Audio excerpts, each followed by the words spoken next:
ভিডিওতে দেখতে পাচ্ছেন এমভি পূবালী নয় লঞ্চকে ড্রাই ডগে তোলা হয়েছে ধর্মগঞ্জ মোড়ে।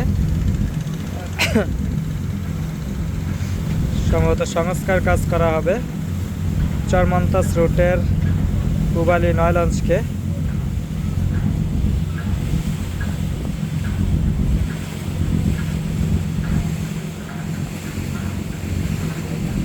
ধর্মগঞ্জ মোড়ে ড্রাই ডগে তোলা হয়েছে এই পূবালী নয় লঞ্চকে।